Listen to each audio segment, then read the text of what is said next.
You bring back a whole area to life in this game. Yes, that's your job in RoadCraft. Connecting the electricity, replacing the broken pipes, or building bridges or even roads. Anything that was damaged after the disaster, now it's your job to fix it. And you have many tools and vehicles to do that. The new gameplay trailer for RoadCraft is out, and now we have more information about this game. But now let's start with when we can expect to play this game. May 20th, 2025. The game is $39.99, but I think if you already own a SnowRunner, you can pick it up for $29.99. So if you wanna pre-order this game, you can do it right now. Now, what can we expect from this game when it's released? We're going to have more than 40 vehicles and 8 unique maps. And these maps are going to be different from one another. In one, you're in a desert or a forest. In another, you're in a mountain. And we never got a sandy region in a SnowRunner, but now we have a sandy region in RoadCraft. Now, let's talk about the vehicles in this game. Like a SnowRunner, by completing tasks and contracts, you're going to gain experience and money. With that experience, you can unlock new vehicles, and with that money, you can buy them to expand your fleet. The more and better vehicles you have, the easier it is to complete your missions. As I mentioned, we're going to get more than 40 vehicles in RoadCraft. And the vehicle classes in this game are not like a SnowRunner. You can see the icons of different classes in this game right here. So you have access to different cranes, semi-trucks, cargo trucks, dump trucks, field service vehicles, and some of the vehicles are capable to do more than one thing.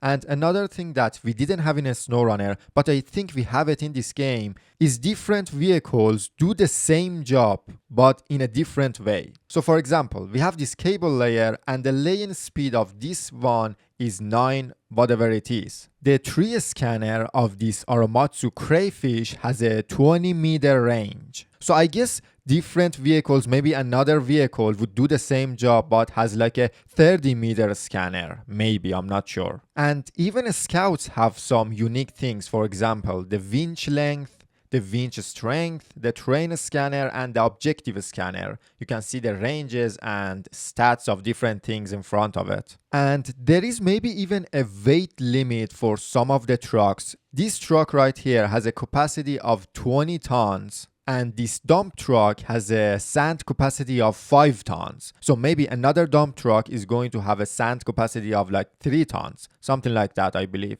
If it's actually like that, then it's really cool, not gonna lie. Now let's get to the gameplay. Let's see how things work in this game. So pretty much you start everything with scouting. Your scouts have exploration devices that could help you see the damage and assess the damage of different areas. Once you've done that, you can get to cleaning the obstacles, gathering materials, and then building or fixing whatever it is that is damaged. So building the bridges, restoring the infrastructures, and completing your objectives are your goal in RoadCraft. And of course, this game is called RoadCraft for a reason. If there is a part of the road that is not that nice, you have to crawl in mud or things like that a bit, you can actually fix it. You can use the sand and the asphalt and the vehicles that you have to build a nice road for yourself and your convoy to get things done easier and faster. And you know how in a SnowRunner, stumps and rocks are like some of your worst enemies? I think in this game you can get rid of them. So you can get rid of rocks and stumps. That's really nice. And another thing is you can use the scattered resources and recycle them for crafting new parts and materials to use. So you can see this quite a lot in the gameplay trailer. I think the material that you have in this game are actually important. So you have timber, steel, and I think that one is pipe, I could be wrong,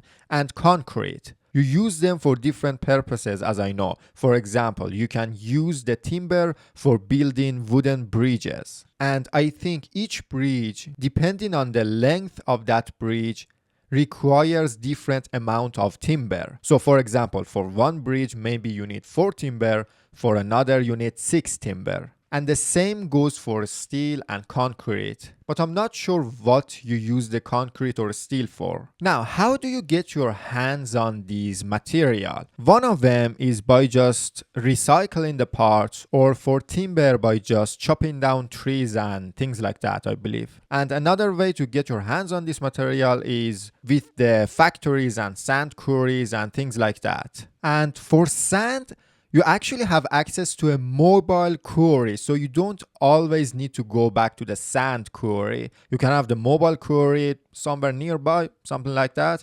Go there, get more sand, come back. Now, something else that I want to mention is once the path is fully cleared and it's nice, you built the roads or built the bridges and things like that, you don't need to do everything yourself. You can have NPCs to do the job for you, and you can have your own convoy. So for the resources that you need, you don't need to always go and get them yourself. You can have these NPCs to do it for you. And here's something cool. You can choose what you want to do and what you don't want to do based on just your own preferences. If you like to do everything yourself, you can do that. Or if you don't want to just go between the factories all the time, you can just let NPCs do that for you and you get to do other things. And of course, you can play this game in co-op with up to 3 other people. Now, to my knowledge, there are things that you can do manually or in automatic mode, like cleaning out the debris. So you can use the bulldozer to clean out the debris or clear your path yourself manually, or you can do it automatically. I think it's kind of like loading the cargo in a SnowRunner. You can load the cargo on your truck with your crane, or you can just do it automatically and the cargo appear on your truck,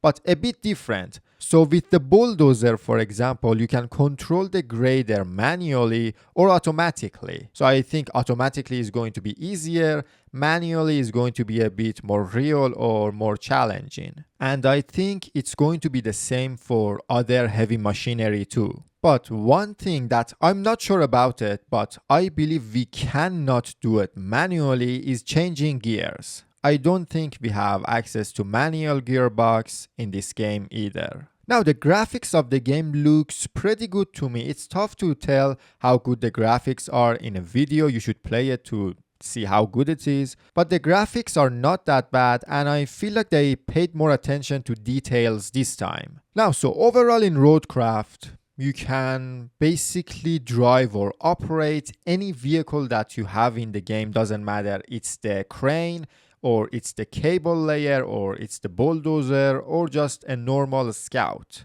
On top of that, you can have your own convoy doing some of the things for you. And from this one gameplay trailer, I feel like things are very engaging in this game, and things are not that repetitive because you're just constantly doing different things. You have to think about different things, having a strategy, and coming up with new ideas and different ways on how you can do your job in a really good way with the tools that you have. And to be honest, from what I've seen, you have access to many tools. And I feel like there is like a use for any type of vehicle in this game too, even for the scouts. I personally like the gameplay. It looked very promising and interesting, and I hope the controls of different heavy machinery in this game are good, because that's a big part of the game, and if the controls of them are not that good, it's going to hurt the game. But I feel like they're going to do a good job on that. And that's it for today's video. I see you in the next one.